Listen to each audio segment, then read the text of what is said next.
ನಮಸ್ಕಾರ ಗೆಳೆಯರೇ, ದೇಶ ಪ್ರೇಮಿಗಳೇ, ನಮ್ಮ ಕನ್ನಡ ಡಿಫೆನ್ಸ್ ನ್ಯೂಸ್ ಯೂಟ್ಯೂಬ್ ಚಾನಲ್ಗೆ ಸ್ವಾಗತ ನಿಮಗೆ.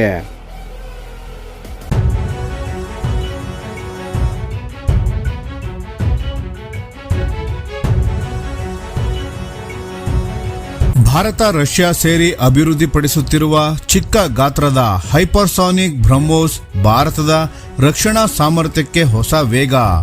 ಭಾರತದ ರಕ್ಷಣಾ ಸಾಮರ್ಥ್ಯವನ್ನು ಮತ್ತೊಂದು ಹಂತಕ್ಕೆ ಕೊಂಡೊಯ್ಯುವ ದೊಡ್ಡ ಬೆಳವಣಿಗೆ ಈಗ ಹೊರಬಂದಿದೆ. ಭಾರತ ಮತ್ತು ರಷ್ಯಾ ಹಲವು ವರ್ಷಗಳಿಂದ ಒಟ್ಟಿಗೆ ಅಭಿವೃದ್ಧಿಪಡಿಸುತ್ತಿರುವ ಪ್ರಸಿದ್ಧ ಬ್ರಹ್ಮೋಸ್ ಮಿಸೈಲ್ ಪ್ರೋಗ್ರಾಂ ಈಗ ಹೊಸ ದಿಕ್ಕಿನಲ್ಲಿ ಸಾಗುತ್ತಿದೆ. ಇತ್ತೀಚಿನ ಮಾಹಿತಿಯ ಪ್ರಕಾರ ಭಾರತ ಮತ್ತು ರಷ್ಯಾ ಈಗ ಚಿಕ್ಕ ಗಾತ್ರದ ಬ್ರಹ್ಮೋಸ್ ಕ್ಷಿಪಣಿಗಳು ಹಾಗೂ ಹೈಪರ್ಸಾನಿಕ್ ವರ್ಗದ ಹೊಸ ಆವೃತ್ತಿಗಳ ಅಭಿವೃದ್ಧಿಯ ಮೇಲೆ ಕೆಲಸ ಮಾಡುತ್ತಿವೆ. ಈ ವಿಷಯವನ್ನು ರಷ್ಯಾದ ಭಾರತದ ರಾಯಭಾರಿಯಾದ ಡೆನಿಸ್ ಆಲಿಪೋವ್ ದೃಢಪಡಿಸಿದ್ದಾರೆ ಎನ್ನಲಾಗಿದೆ. ಆದರೆ ಈ ಹೊಸ ಯೋಜನೆಯ ಮಹತ್ವ ಏನು? ಚಿಕ್ಕ ಬ್ರಹ್ಮೋಸ್ ಯಾಕೆ ಬೇಕು? ಹೈಪರ್ಸಾನಿಕ್ ಎಂದರೆ ನಿಜವಾಗಿ ಏನು ಮತ್ತು ಇದು ಭಾರತದ ಸೈನಿಕ ಸಾಮರ್ಥ್ಯವನ್ನು ಹೇಗೆ ಬದಲಾಯಿಸಬಹುದು? ಈಗ ಸಂಪೂರ್ಣವಾಗಿ ನೋಡೋಣ. ಮೊದಲು ಬ್ರಹ್ಮೋಸ್ ಎಂದರೇನು? ಬ್ರಹ್ಮೋಸ್ ಎನ್ನುವುದು ಭಾರತ ಮತ್ತು ರಷ್ಯಾ ಜಂಟಿಯಾಗಿ ಅಭಿವೃದ್ಧಿಪಡಿಸಿದ ಅತ್ಯಾಧುನಿಕ ಕ್ರೂಸ್ ಮಿಸೈಲ್ ಸಿಸ್ಟಮ್ ಆಗಿದೆ. ಈ ಯೋಜನೆ 1998ರಲ್ಲಿ ಆರಂಭವಾಯಿತು. ಆಗ ಭಾರತ ರಷ್ಯಾ ಒಪ್ಪಂದದ ಮೂಲಕ ಬ್ರಹ್ಮೋಸ್ ಏರೋಸ್ಪೇಸ್ ಸಂಸ್ಥೆಯನ್ನು ಸ್ಥಾಪಿಸಲಾಯಿತು.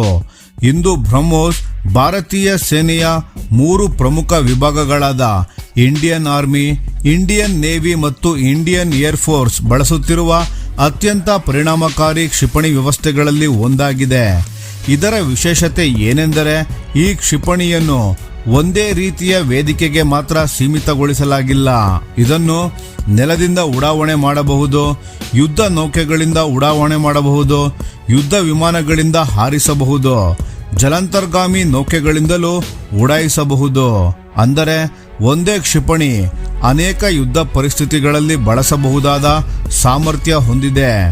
ಉದಾಹರಣೆಗೆ ಭಾರತೀಯ ವಾಯುಪಡೆಯ ಸು-30 MKI ಯುದ್ಧ ವಿಮಾನದಿಂದ ಏರ್ ಲಾಂಚ್ಡ್ ಬ್ರಹ್ಮೋಸ್ ಯಶಸ್ವಿಯಾಗಿ ಪರೀಕ್ಷಿಸಲಾಗಿದೆ. ಈಗ ಬರುತ್ತಿರುವ ಪ್ರಶ್ನೆ, ಚಿಕ್ಕ ಗಾತ್ರದ ಬ್ರಹ್ಮೋಸ್ ಯಾಕೆ ಅಗತ್ಯ? ಇಂದಿನ ಯುದ್ಧ ತಂತ್ರಜ್ಞಾನದಲ್ಲಿ ಕೇವಲ ದೊಡ್ಡ ಮತ್ತು ಭಾರವಾದ ಆಯುಧಗಳ ಕಾಲ ಮಾತ್ರ ಉಳಿದಿಲ್ಲ. ಹೆಚ್ಚು ವೇಗ, ಕಡಿಮೆ ತೂಕ, ಹೆಚ್ಚು ಸಂಖ್ಯೆಯಲ್ಲಿ ನಿಯೋಜನೆ ಮಾಡುವ ಸಾಮರ್ಥ್ಯ ಇವೆಲ್ಲವೂ ಮುಖ್ಯವಾಗುತ್ತಿವೆ.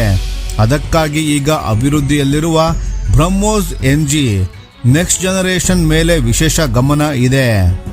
ಬ್ರಹ್ಮೋಸ್ ಏರೋಸ್ಪೇಸ್ ಪ್ರಕಾರ ಬ್ರಹ್ಮೋಸ್ NG ಯನ್ನು ಸ್ಮಾಲರ್, ಲೈಟರ್, ಸ್ಮಾರ್ಟರ್ ಮತ್ತು ಸ್ಟೆಲ್ತಿಯರ್ ಆಗಿ ರೂಪಿಸುವ ಗುರಿ ಹೊಂದಲಾಗಿದೆ.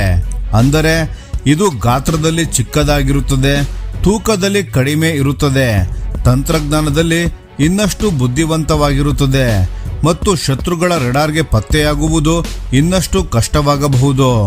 ಇದರ ದೊಡ್ಡ ಲಾಭ ಏನೆಂದರೆ ಒಂದು ಯುದ್ಧ ವಿಮಾನದಲ್ಲಿ ಹಿಂದೆ ಒಂದೇ ಒಂದು ಕ್ಷಿಪಣಿಗಳನ್ನು ಹೊತ್ತೊಯ್ಯುತ್ತಿದ್ದರೆ ಭವಿಷ್ಯದಲ್ಲಿ ಹೆಚ್ಚು ಸಂಖ್ಯೆಯಲ್ಲಿ ಈ ಕ್ಷಿಪಣಿಗಳನ್ನು ಸಾಗಿಸಲು ಅವಕಾಶ ಸಿಗಬಹುದು.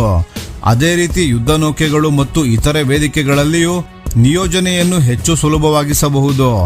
ಸರಳವಾಗಿ ಹೇಳುವುದಾದರೆ ಒಂದು ದೊಡ್ಡ ಟೂಲ್ ಬಾಕ್ಸ್ನ ಬದಲು ಸಣ್ಣ ಆದರೆ ಹೆಚ್ಚು ಉಪಯೋಗದ ಸಾಧನಗಳಿರುವ ಆಧುನಿಕ ವ್ಯವಸ್ಥೆ ಎಂದು ಕಲ್ಪಿಸಬಹುದು. ಈಗ ಇನ್ನೊಂದು ಪ್ರಮುಖ ವಿಷಯ, ಹೈಪರ್ಸಾನಿಕ್ ಎಂದರೇನು? ಹೈಪರ್ಸಾನಿಕ್ ಎಂದರೆ ಅತ್ಯಂತ ವೇಗ. ಸಾಮಾನ್ಯವಾಗಿ ಮ್ಯಾಕ್ 5 ಅಥವಾ ಅದಕ್ಕಿಂತ ಹೆಚ್ಚು ವೇಗದಲ್ಲಿ ಸಂಚರಿಸುವ ಕ್ಷಿಪಣಿಗಳನ್ನು ಹೈಪರ್ಸಾನಿಕ್ ಎಂದು ಕರೆಯಲಾಗುತ್ತದೆ. ಅಂದರೆ ಶಬ್ದದ ವೇಗಕ್ಕಿಂತ 5 ಪಟ್ಟು ಅಥವಾ ಅದಕ್ಕಿಂತ ಹೆಚ್ಚಿನ ವೇಗ. ಈ ಮಟ್ಟದ ವೇಗ ಯಾಕೆ ಮುಖ್ಯ? ಯಾಕೆಂದರೆ ಶತ್ರುವಿಗೆ ಪ್ರತಿಕ್ರಿಯಿಸಲು ಸಮಯ ತುಂಬಾ ಕಡಿಮೆಯಾಗುತ್ತದೆ. ಕ್ಷಿಪಣಿಯನ್ನು ತಡೆಹಿಡಿಯುವುದು ಬಹಳ ಕಷ್ಟವಾಗಬಹುದು. ಗುರಿಯ ಮೇಲೆ ಅತಿ ಕಡಿಮೆ ಸಮಯದಲ್ಲಿ ದಾಳಿ ನಡೆಸಬಹುದು. ಇದರಿಂದ ಯುದ್ಧ ಪರಿಸ್ಥಿತಿಯಲ್ಲಿ ನಿರ್ಧಾರಾತ್ಮಕ ಮುನ್ನಡೆ ಪಡೆಯಬಹುದು. ಇದನ್ನೇ ಗಮನದಲ್ಲಿಟ್ಟುಕೊಂಡು ಭಾರತ ರಷ್ಯಾ ಸೇರಿ ಬ್ರಹ್ಮೋಸ್ 2 ಪ್ರಾಜೆಕ್ಟ್ನ ಮೇಲೆ ಮುಂದಿನ ಹಂತದ ಕೆಲಸ ಮಾಡುತ್ತಿದೆ ಎನ್ನಲಾಗುತ್ತಿದೆ. ಈ ಯೋಜನೆಯಲ್ಲಿ ಏರ್ ಬ್ರೀತಿಂಗ್ ಸ್ಕ್ರಾಮ್ಜೆಟ್ ಇಂಜಿನ್ ತಂತ್ರಜ್ಞಾನವನ್ನು ಬಳಸುವ ಗುರಿ ಇದೆ. ಈ ತಂತ್ರಜ್ಞಾನದಿಂದ ಕ್ಷಿಪಣಿಯು ಅತಿ ಹೆಚ್ಚಿನ ವೇಗವನ್ನು ದೀರ್ಘ ಸಮಯ ಉಳಿಸಿಕೊಳ್ಳುವ ಸಾಮರ್ಥ್ಯ ಪಡೆಯಬಹುದು. ಸ್ನೇಹಿತರೆ, ಇದು ಕೇವಲ ಮತ್ತೊಂದು ಹೊಸ ಕ್ಷಿಪಣಿಯ ಯೋಜನೆ ಅಲ್ಲ. ಇದು ಭಾರತ ರಷ್ಯಾ ರಕ್ಷಣಾ ಸಹಭಾಗಿತ್ವದ ಮುಂದಿನ ಹಂತ. ಇದು ಭಾರತದ ಭವಿಷ್ಯದ ಯುದ್ಧ ಸಾಮರ್ಥ್ಯ, ವೇಗದ ಪ್ರತಿಕ್ರಿಯೆ, ದೂರದ ದಾಳಿ ಸಾಮರ್ಥ್ಯ ಮತ್ತು ಬಹುವೇದಿಕೆ ಕಾರ್ಯಾಚರಣೆಯನ್ನು ಇನ್ನಷ್ಟು ಬಲಪಡಿಸುವ ಪ್ರಯತ್ನವಾಗಿದೆ. ಮುಂದಿನ ದಿನಗಳಲ್ಲಿ ಚಿಕ್ಕ ಗಾತ್ರದ ಬ್ರಹ್ಮೋಸ್ ಮತ್ತು ಹೈಪರ್ಸಾನಿಕ್ ವ್ಯವಸ್ಥೆಗಳು ಭಾರತೀಯ ಸೇನೆಗೆ ಶಕ್ತಿಗೆ ಹೊಸ ಆಯಾಮ ನೀಡುತ್ತವೆಯೇ ಎಂಬುದನ್ನು ಜಗತ್ತೇ ಗಮನಿಸುತ್ತಿದೆ. ಈ ಬಗ್ಗೆ ನಿಮ್ಮ ಅಭಿಪ್ರಾಯ ಏನು? ಭಾರತದ ಈ ಹೊಸ ತಂತ್ರಜ್ಞಾನ ಯುದ್ಧ ಸಾಮರ್ಥ್ಯವನ್ನು ಇನ್ನಷ್ಟು ಬಲಪಡಿಸುತ್ತದೆಯೇ? ಕಾಮೆಂಟ್ನಲ್ಲಿ ತಿಳಿಸಿ. ಧನ್ಯವಾದಗಳು.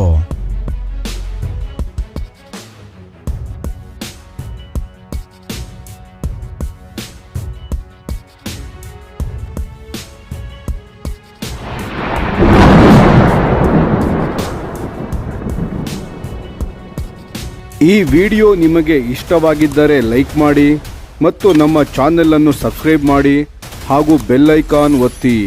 ಯಾವ ಅಪ್ಡೇಟ್ಗೂ ಮಿಸ್ ಆಗಬೇಡಿ. ಡಿಫೆನ್ಸ್ ಸುದ್ದಿಗಳನ್ನು ತ್ವರಿತವಾಗಿ ಪಡೆಯಿರಿ. ನಿಮ್ಮ ಬೆಂಬಲವೇ ನಮ್ಮ ಶಕ್ತಿ. ಭಾರತ ಬಲಿಷ್ಠವಾಗಲಿ ಎಂದು ಆಶಿಸುತ್ತಾ ಭಾರತ ಮಾತೆಗೆ ಜೈ. ಧನ್ಯವಾದಗಳು.